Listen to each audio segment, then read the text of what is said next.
come here. What? Has your friend started to say shit like kawaii, kokoro, kill the ho? Yeah? My condolences. Your friend has been infected with anime. He may have infected you. I'm sorry. Nani? Young man, has your sister started to say ara ara whenever she sees you? How do you know? Shh, doesn't matter. Yes or no? Yeah? She has anime. Proceed. Don't worry, you may be infected, but there is a cure. Close your eyes. Excuse me, madam. What? Have you noticed Junior acting weird? Oh my god, look at all that blood. Does he spend hours in front of the computer, listening to weird moans and noises? Stay the fuck away from me. Madam. Ah, bitch. Help, a lunatic is following me. Listen, madam, he may have anime, or even worse, hentai. I need to know. Please don't hurt us, he only likes something called Homo Live. Oh my god, this is worse than I thought. Nuke the place. You don't want this to happen to you. You don't want this to happen to your loved ones. いただきます。 But what can you do? You don't know what the fuck is anime, how infectious it is, if condoms work, is there a cure, should you really kill your child for liking Naruto? But unfortunately, even knowing all of this isn't enough to protect you from the anime menace. But don't worry, today you will learn the basics about anime and more importantly, how to protect yourself from it. All in this episode of Webiology. First of all, when learning about a new topic, it always helps to search for its dictionary definition. Except in this case. Japanese film and television animation typically aimed at adults as well as children. Adults and children. Weirdly specific, isn't it? What other thing could you aim for? Dogs? Plants? Want to watch some anime? A Roomba? This is a nightmare.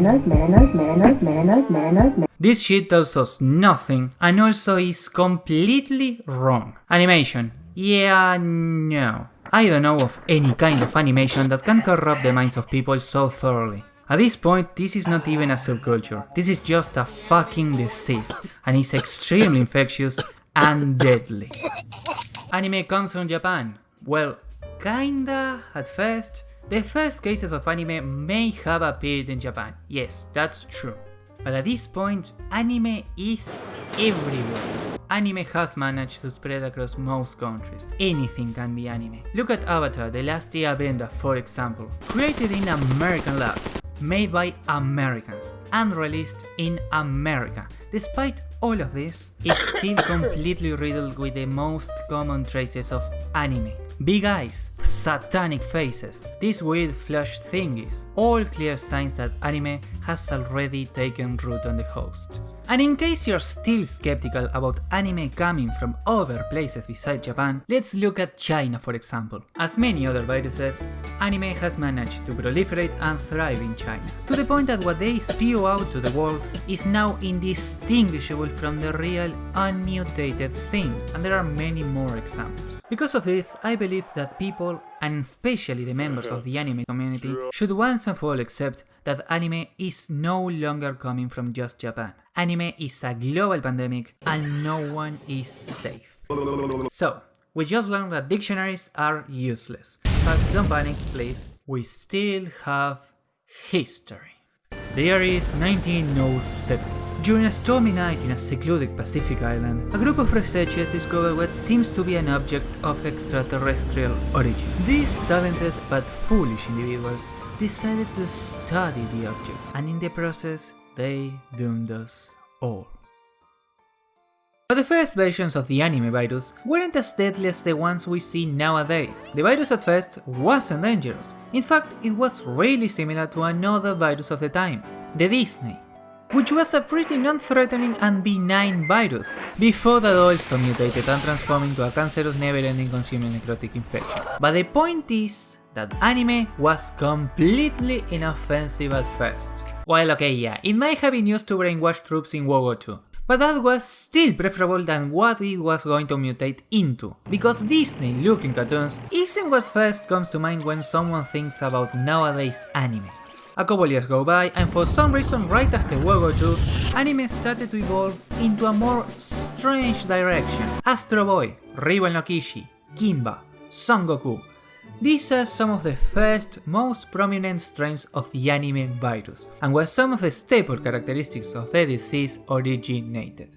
big rounded shiny eyes, little kids with too little clothing, characters bamboozling people with agenda, horses with suspicious rapist faces, and, the worst of all, proto-furries. But this was only the beginning. As any other incredibly infectious virus, anime continued to evolve. Fights where the fate of the world is decided by seeing who can scream stupid shit the loudest, 5,000-year-old gods looking like to catch a predator bait, and where every single teenage guy looks like an steroid addict. I'm 12 years old. Single relationships ending in incest 90% of the time and still rising. Aiming for the platinum completion, I see. Wanting to fuck everything under the sun, ships, Cthulhu, the right hands, and even, in some cases, their fucking penises. As you can see, the anime virus is extremely complex and disgusting. But even more disgusting and weird are some of the symptoms its poor victims can display. Aggressiveness. This is an extremely common symptom, but the peculiar thing is that the aggression itself is aimed towards other infected. They will fight, most of the time to the death, against each other to try to see which 2D anime girl is the best one, or which fictional screaming character will beat who in a fight. Brain death. This one is mostly caused by the shonen variant of the anime virus, and one of the most famous examples can be seen with the victims of the Naruto and their complete inability to run like not subnormal human beings. Antisocial behavior. This is an staple symptom on every single anime fan, but the most critical cases straight up decide to seclude themselves and renounce any kind of human interaction. We are finally free to be together.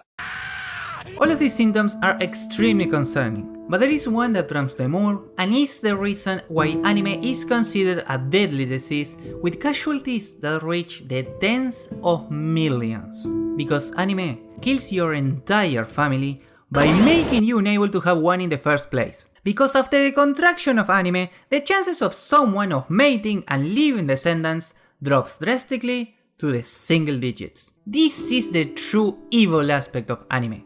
It slowly drives the population into extinction. Anime makes you isolate yourself from real humans and act like a retard in public. So no chances of having a relationship with a normal person. How about another infected, you say? No, you can't, because you will be stabbing each other to see which PNG is the best one. You see the issue? Just look at Japan, where the tragedy started. Birth rates have been in constant decline for decades, and the government can't do anything to stop it. Always remember to cool off after procreating with your wife for the future of Japan. Sugoi. All this smashing in Smash Ultimate makes me want to smash my marital partner. Talk to Sakurai, and we are ready to offer parental discounts for anyone looking to buy the game. Please consider procreating for the future of Japan. They've even tried making animes to try to incentivize people to just fuck, but it hasn't worked. And this is the future we are heading to if we don't act soon. But don't lose hope. Not everything is bad news. There are ways to keep you and your loved ones safe. And it's actually pretty easy. Go outside, socialize with people, practice a sport. Exercise is an excellent way to keep your body anime free. Most of the time. Basically do exactly the opposite you would do against COVID. And in the unfortunate case that God has forsaken you and you have anime, things get a little more complicated.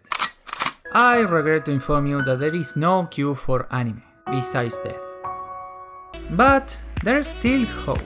The anime infected can live fulfilling lives as functioning members of society, as long as they hide the disgusting weeb impulses from the normal population. Some miraculous cases even manage to form love relationships and leave descendants. Oh my god. We're still studying this process to see how it occurs and if it can be recreated. Humanity may still have a chance. And that's it. Now you know the basics about anime and what you should do to be safe. Have fun, buy a gun, and always remember to shoot anyone that speaks in anything that resembles Japanese, just to be safe.